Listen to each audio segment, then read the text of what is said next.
Hi everyone, it's Joy from Artful Homemaking, and today I'm going to be sharing our 2019-2020 homeschool curriculum. This will be our 17th year of homeschooling. I can hardly believe that.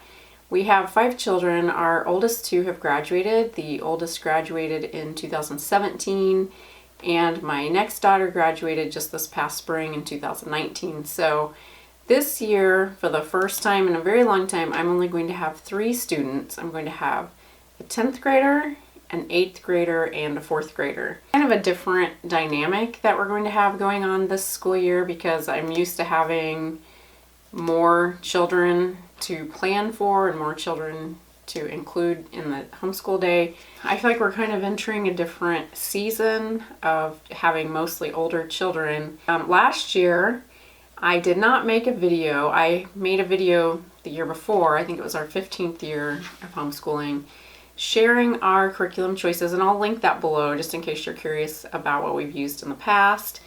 And I'll also put a link to the blog post that I made for this past school year so that you can see what we used then and compare it to what we're using now.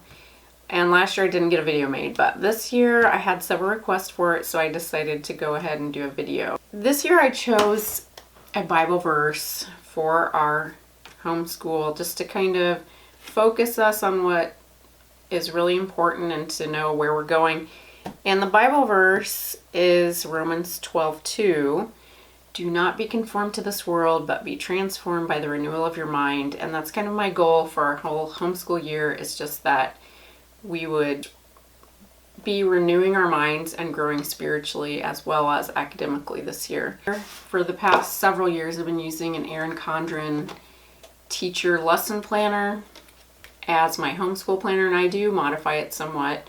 And I've talked about that before, and I can put a link to some blog posts and videos I've done about that in the past. But this is my planner for this year, my Erin Condren planner, and I do have the Bible verse on the bottom of it, and I really like this design. And I'm also using, I mentioned this in another video, this Charlotte Mason homeschool planner. So I've kind of got a lot of planning going on. Anyway, so every year for quite a few years, we have done what is now popularly known as morning time. And I always plan for it anyway. I don't always get to it because of health issues and all kinds of life circumstances that seem to get in the way. But I used to always call it, years ago when my kids were all little, we called it circle time. That's what we did. But it was the same thing. It was, Bible verses, praying for people, reading some good literature, singing some hymns, that type of thing. And we always did it in the morning. And then we started calling it morning time.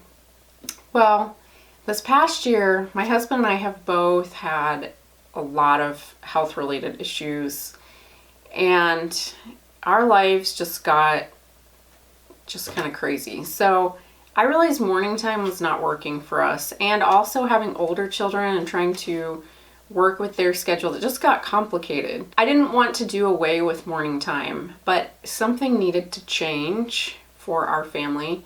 So what I ended up doing is planning an evening time.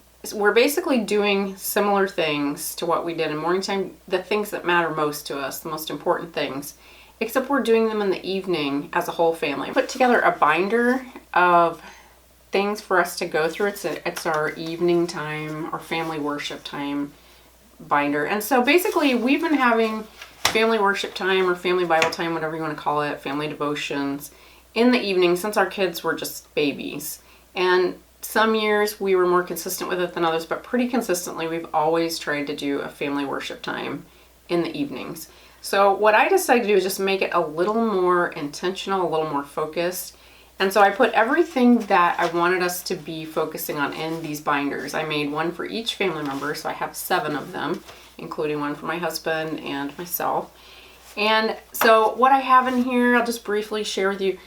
I have a vision statement for our family that my husband and I came up with based on Bible verses. And so the first page is the vision statement, and we go through this every night just to kind of focus on what our family's about, what's important to us. Next, so we always do this first page, and then next there's a little sticky tab thing here. And then we do the Apostles' Creed. I just think it's a good basic foundation for what we believe. And we also occasionally will do the Nicene Creed, and I have that on the opposite page. Then I have hymns, and we have some family favorite hymns, but then I'm also using the hymn of the month from Happy Hymnody, and I'll put a link to that below. And that's just kind of fun to follow along with that. So we have hymns next, and my binders are not very big because I've just started putting them together. We have a bunch of hymns that will eventually end up in here. And then we also have, after that, the next sticky tab that you come to is the Catechism, and we're using the Westminster Shorter Catechism at this point. And so I have typed out the question and the answer, and we just go through and we're memorizing those. And so several pages of catechism. And then I have quotes or inspirational thoughts, things like that, poetry. Like right now, we are doing John Wesley's Rule of Life. My kid's gonna think that's fun. So anyway, that's what's working for us as far as morning time. Morning time wasn't working with our current life, with our current schedule, with having older children, with health issues. So we're having evening time instead, and it's working really well, and we're getting to it, and that's the most important thing. I'm kind of sad it's not in the morning anymore, but I'm still happy with it because the most important things are being taken care of.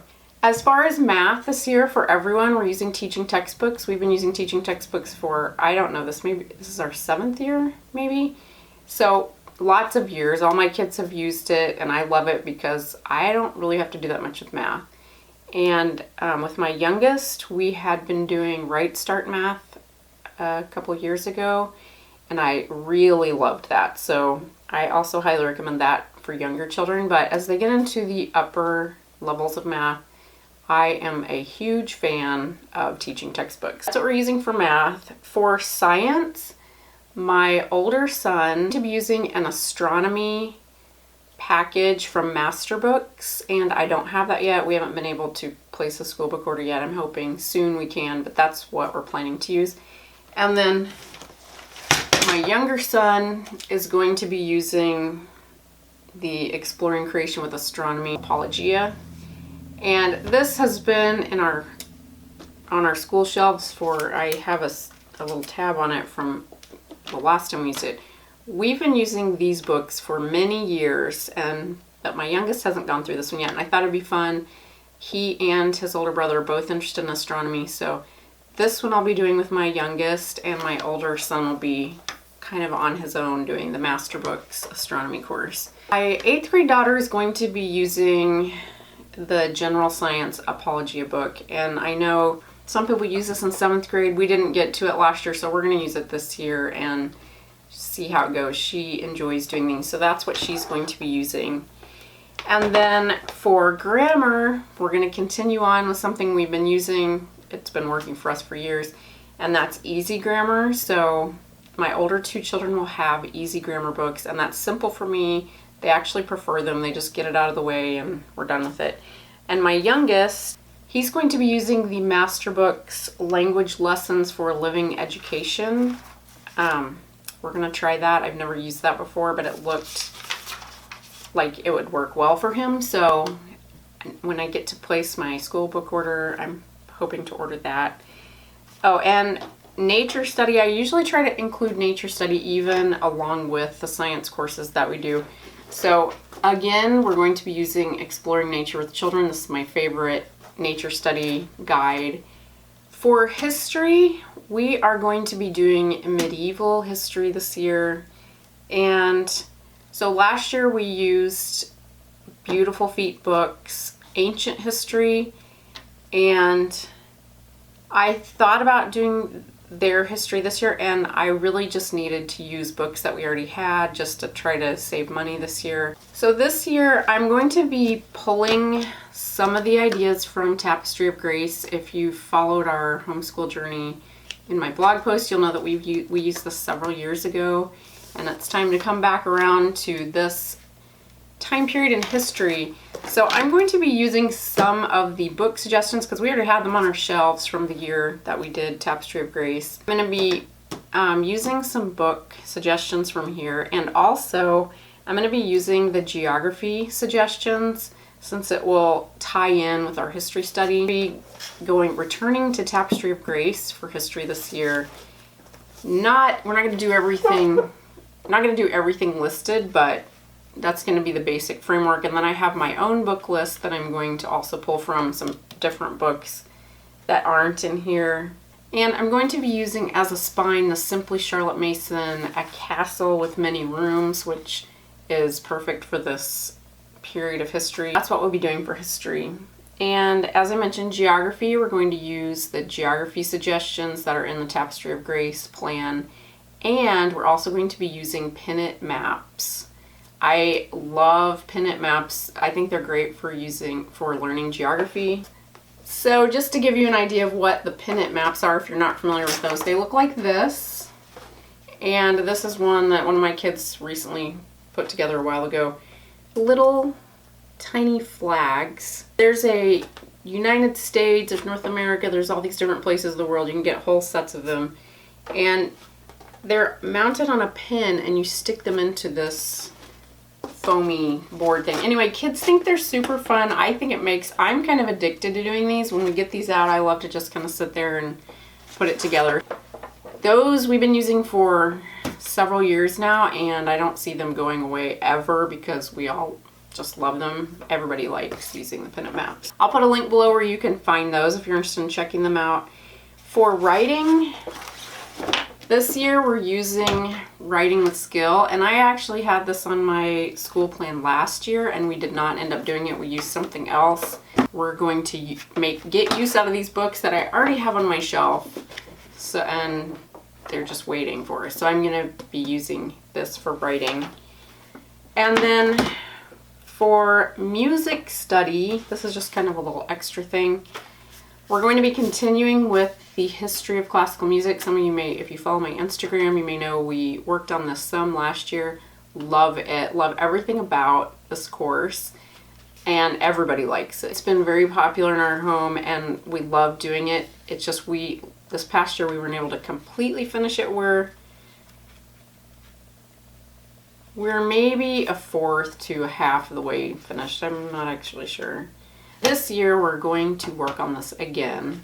And I know of several families who have used it for a couple years because it's just something you do occasionally. I usually try to do it on a Friday where we kind of focus more on art and music, those type of things. As far as art study, we're going to be using the Simply Charlotte Mason artist study portfolios. We've used those for several years and we love them. So I'm going to be trying to get a hold of one of those. For art lessons, we started this last year. There are some YouTube videos I will put a link to below.